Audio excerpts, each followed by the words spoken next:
కేంద్ర మంత్రి కిషన్ రెడ్డి మాట్లాడుతున్నారు. లైవ్ చూద్దాం. అత్యధికమైనటువంటి స్థానాలు గెలవాలనేటువంటి పట్టుదలతో ఈరోజు మా పార్టీ పూర్తి స్థాయిలో శక్తిని కేంద్రీకరించి ముందుకెళ్తాం.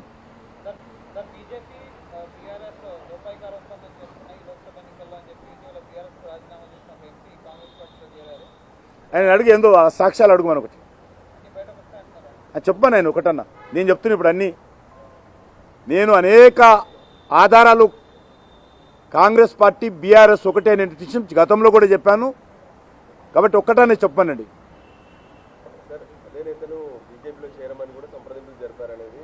ఎవరైనా ఎవరు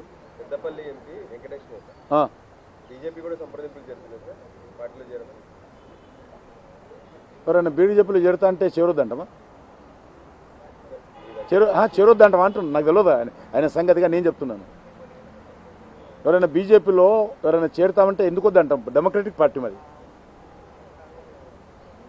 అంతేకాదు నేను మళ్ళీ మనవి చేస్తున్నాను, బీఆర్ఎస్లో ఉన్నటువంటి గ్రామస్థాయి కార్యకర్తలు కానీ సర్పంచులు కానీ లేకపోతే స్థానిక ప్రజాప్రతినిధులు కానీ పెద్ద ఎత్తున బీజేపీలో చేరుతున్నారు. చేరాలని కూడా నేను పిలుపునిస్తా ఉన్నాను. బీఆర్ఎస్కు తెలంగాణలో భవిష్యత్తు లేదు. బీఆర్ఎస్ 10 సంవత్సరాలు కేసీఆర్ కుటుంబం చుట్టే తిరిగింది. కేసీఆర్ కుటుంబానికే సేవ చేసింది ప్రభుత్వం కానీ పార్టీ కానీ. కాబట్టి ఈరోజు దేశానికి సేవ చేయడం కోసము నరేంద్ర మోడీ గారి నాయకత్వంలో బీఆర్ఎస్ కార్యకర్తలందరూ భారతీయ జనతా పార్టీలో చేరాల్సిందిగా నేను సగౌరవంగా ప్రతి ఒక్కరిని ఆహ్వానిస్తున్నాను.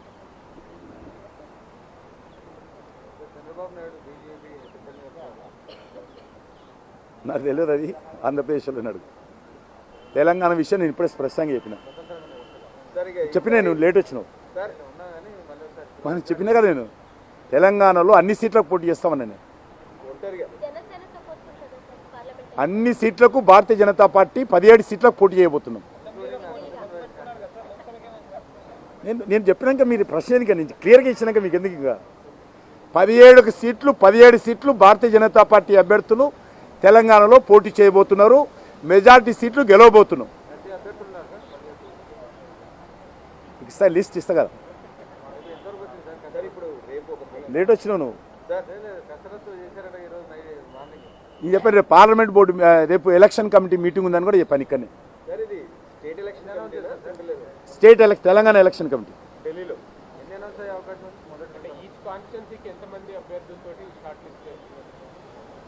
రేపు డిసైడ్ చేస్తాం. అది మా పార్టీ ఆల్ ఇండియా పార్టీ 3 లేక 4 5 ఇవ్వన్నారు. మీ ఈ యొక్క ఆల్ ఇండియా పార్టీ 3 నుంచి 5 వరకు ఇవ్వచ్చు వాళ్ళకు. కాబట్టి రేపు దాని దిశలో షార్ట్ చేస్తాం. 3 నుంచి 5 మంది పేర్లు. ఇది నేను కాదు డిసైడ్ చేసేది. రేపు ఎలక్షన్ కమిటీ ఉంటుంది. రేపు ఎలక్షన్ కమిటీ మీటింగ్ ఉంటుంది. అందులో కొంత పేర్లు తీస్తాము. ఫైనల్ నిర్ణయం అంతా కూడా సెంట్రల్ పార్లమెంట్ బోర్డు నిర్ణయిస్తుంది. ఏంది ఒక పార్లమెంటు నుంచి ఎంతమంది సీట్లు షార్ట్ లిస్ట్ చేస్తారని జరిగితే 3 నుంచి 5 వరకు చేయొచ్చు. ఆ రకంగా మా సాంప్రదాయం ఉంది పార్టీలో. రేపు డిసైడ్ చేస్తాం.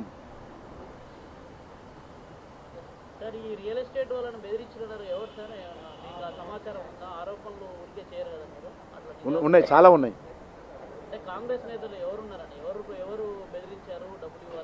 మంత్రులు రియల్ ఎస్టేట్ చెప్తున్నా కదా, వాళ్ళని డినే ఏమనండి. పిలిపించి మాట్లాడుతున్నారు, బెదిరిస్తున్నారు. గతంలో ఎవరైతే భూములు రిజిస్ట్రేషన్ చేసుకున్నారో మీకు పర్మిషన్ ఇవ్వమని, ఆక్యుపెన్సీ సర్టిఫికేట్ ఇవ్వమని మాకు టార్గెట్ పెట్టింది సెంట్రల్ పార్టీ. కాబట్టి మాకు ఇంత డబ్బులు కావాలని ఇష్టారాజ్యంగా వసూలు చేస్తున్నారు.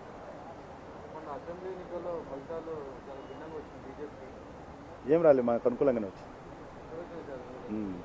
100% పెరిగితే సరిపోదా? 100 ఎవరికైనా పెరిగిందా? 100%. గత పార్లమెంట్ శాసనసభ ఎన్నికల్లో బీజేపీ 100% ఓటింగ్ పర్సెంటేజ్ పెరిగింది. కాంగ్రెస్ పెరగలేదు, బీఆర్ఎస్ పెరగలేదు. మాకు 100% ఓటింగ్ పెరిగింది, సీట్ల సంఖ్య పెరిగింది. ఈరోజు అసెంబ్లీ సమావేశాలు బడ్జెట్ సమావేశాలు జరిగినాయి. బీజేపీ నేతలు ఇప్పటివరకు కూడా నిర్ణయించలేదు, ఇంకో 5 ఏళ్ళైనా నిర్ణయించారు. గతంలో కూడా ఇదే పరిస్థితి నెలకొందని మీ పార్టీ ఎమ్మెల్యేలు కొంతమందితో అన్నట్టు కూడా ఈరోజు వార్తలు వచ్చాయి. అది మా పార్టీ ఇంటర్నల్ విషయం, అంటే మీరు సమావేశం నిర్వహించలేదని కూడా అన్నారంట. మా ఇంటర్నల్ విషయం అది. బీజేపీ నేతలు ఏమైనా డిసైడ్ చేస్తారా సార్? ఇక్కడ స్టేట్లో సార్ డిసైడ్ చేస్తారు. పార్టీ ఆల్ ఇండియా అప్పటికే మొన్న అభిప్రాయాలు సేకరణ చేసింది, తొందరగా డిసైడ్ చేస్తారు.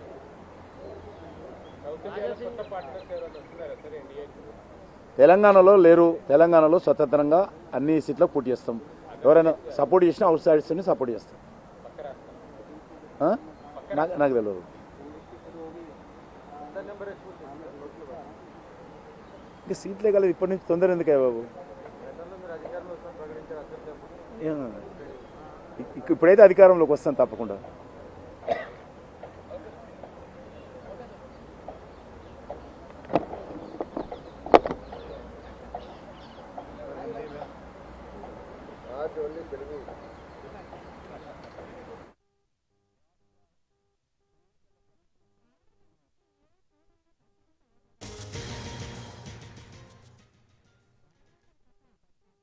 प्रदेश में जो 17 लोकसभा चुनाव क्षेत्र है, 17 लोकसभा चुनाव क्षेत्र में पूरा सीट्स हम लड़ेंगे.